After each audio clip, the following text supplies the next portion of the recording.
For artists transitioning into Blender, navigation is always a big one. You get into Blender and you just feel like you're writing with your offhand because the navigation is so different from everything else out there. So you can learn Blender's navigation, which eventually I do recommend, but let's get you up and running with my own navigation that'll give you something more familiar without screwing up all the other shortcut keys, so you can still follow tutorials. To be clear, it's not a whole key map switch up. You'll still learn Blender shortcuts. This just gets your navigation fixed up to something closer to Maya. Just download the file in my description, go to Edit, Preferences, Key Map, and import the file. I'll just use Blender's navigation, but there you go. Makes life a little bit easier if you're coming from something like Maya, but again, I do recommend you just build the muscle memory for Blender as well. It is possible to switch back and forth. One thing to mention, Loop Select in Blender is usually Alt-left click. Since with this one that I gave you, Alt-left click is now Orbit, to select loops, I've changed that to double click. That's it. I won't bring up navigation again, so you can decide if you want to use Blender's navigation like me, or start off with a bit of a cheat to help you out.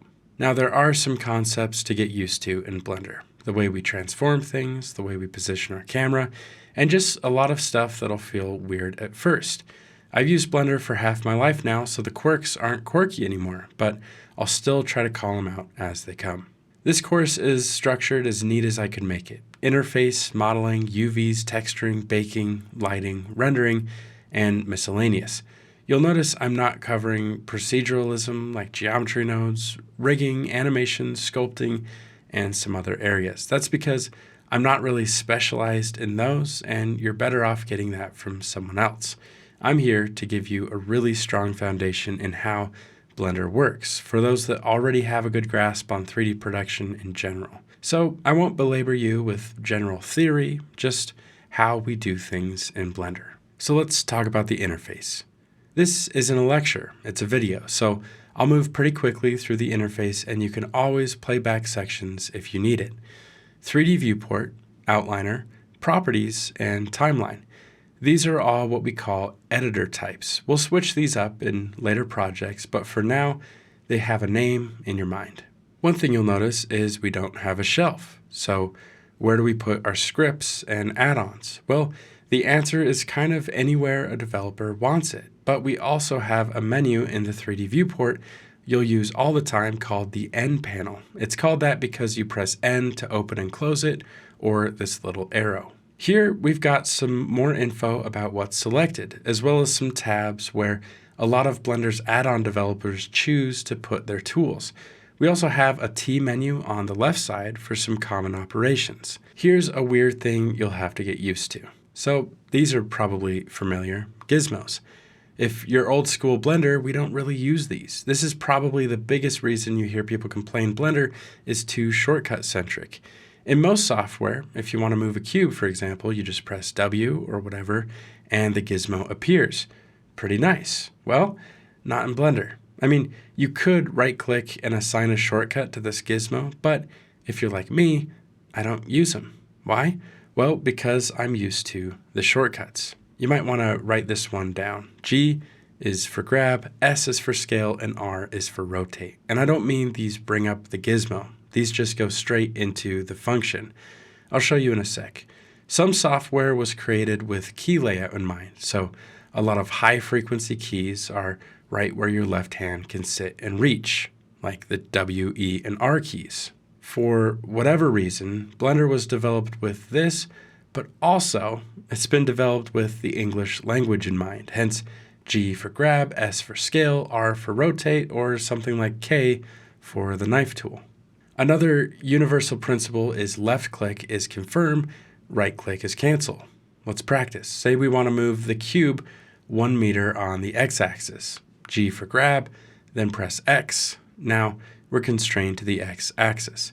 Left click to confirm placement or right click to cancel. You can also just type in direct units. G, X, 1. Enter. We've moved the cube 1 meter on X. G, X, -1, enter. Now we've moved it back. Go to your item tab in the N panel and we can see our transform, location, rotation, scale. We can also see the bounding box dimensions of our selected object, in this case, a 2-meter cube. Blender is working in meters by default, but the cool thing is you can type in equations or straight values in any field. For example, click and drag to change all the scale dimensions at once. Let's type in 2 times 2 and press enter. That's 4 meters. Let's say you want this to be 32 inches. Well, you don't need a metric to imperial chart. Just type in 32 IN or spell out inches. It automatically translates to 0.813 meters. Hallelujah. If you do want to change your scene units, you could go to the Scene Properties tab and Units, but with this nice conversion Blender does, I don't really bother. I just type in the unit I want. If I'm working in inches, I just type inches. Same for miles, kilometers, micrometers, and pretty much anything else you can think of. So when I'm moving, scaling, rotating an object around, and there are no gizmos, now you know how I'm doing it. If you ever need a refresher, just pause or slow down playback at any time and look at the keys I'm pressing in the bottom left corner. They'll always be displayed, so I won't always call them out. Oh, one more thing though, you can also exclude an axis in your operation. For example, S to scale, then hold Shift and press the axis to exclude. So Shift Z will scale on everything except for Z. Feels weird, build some muscle memory, and you'll move faster than ever. Moving a camera in Blender is also a little different. Let's just press Shift A for the Add menu and add a camera. 0 on your number pad jumps to the camera view, or hold down tilde. That's the key above the tab. Nice and convenient for your left hand. And you get a View pie menu where you can also jump to the camera view.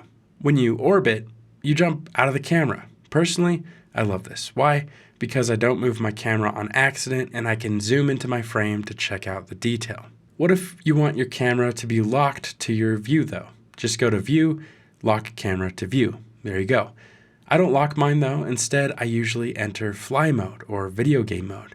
That's Shift tilde. Now you can use WASD, Q, E, and your mouse to position the camera. Remember, left click to confirm placement or right click to cancel.